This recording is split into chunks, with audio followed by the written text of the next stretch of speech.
অংশগ্রহণ না থাকলে হয়তো এই অভ্যুত্থান আজ পর্যন্ত আসতো কিনা সেটা একটি সন্দেহের জায়গা থেকে যায়।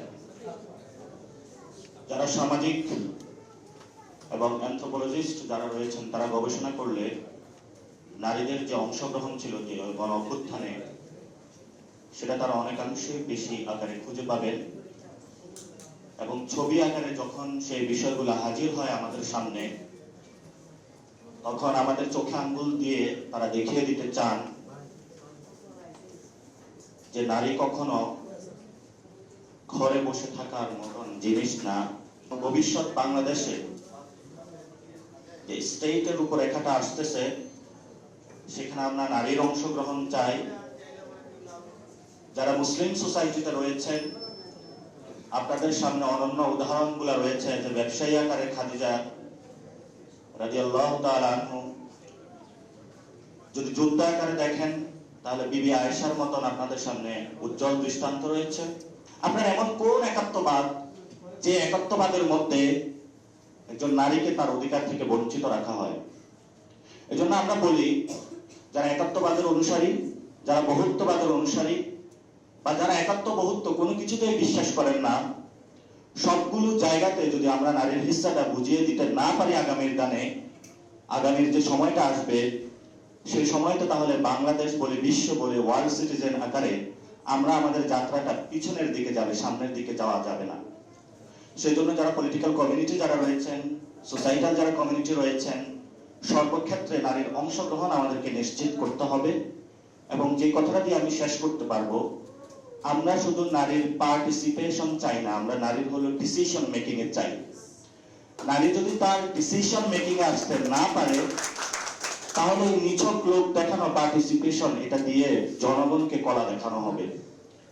সেই জন্য নারীকে বলবো, মাকে বলবো, বোনকে বলবো, তার হিস্সাটা আপনি বুঝে নিতে হবে। এই সরকার বা স্টেটের যারা গবেষণায় আছেন এবং ভবিষ্যতে আপনারা স্টেট রিপ্রেজেন্টেশন আকারে আসবেন, আপনারা ওই জায়গাগুলোতে নারীর অধিকার নিশ্চিত করতে হবে। এবং আমাদের দেশে দীর্ঘদিন ধরে এই গণ অভ্যুত্থান বলি, ৭১-এর যুদ্ধের পরে বলি, বড় দুইটি কথা হাজির করা হয়েছে। একটি কথা হলো নারী নেতৃত্ব হারাম। ঠিক আছে, বুঝলাম আপনার নারী নেতৃত্ব হারাম, আপনি ইসলামে, কিন্তু আপনি যখন নারীকে শুধু স্টেট আকারে নেতৃত্বের জায়গা হারাম বলছেন, তাহলে আপনি ফ্যামিলিগত যে জায়গা আছে তার হাতে নেতৃত্বটা তুলে দেন, সোসাইটাল আকারে যে নেতৃত্ব আছে সেটা আপনি তার হাতে তুলে দেন।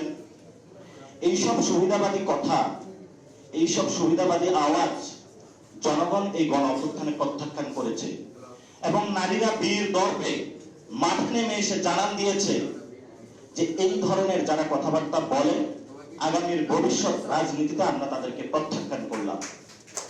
এবং ভবিষ্যৎ যে রাজনীতির পথযাত্রা তা নারীদেরকে শেখাতে হবে না। ইসলামিক পার্সপেক্টিভে নারীদের সামনে খাদিজা রয়েছে, ইসলামিক পার্সপেক্টিভে নারীদের সামনে রাবিয়া বসরি রয়েছে, ইসলামিক পার্সপেক্টিভে নারীদের সামনে বিবি আয়েশা রয়েছে।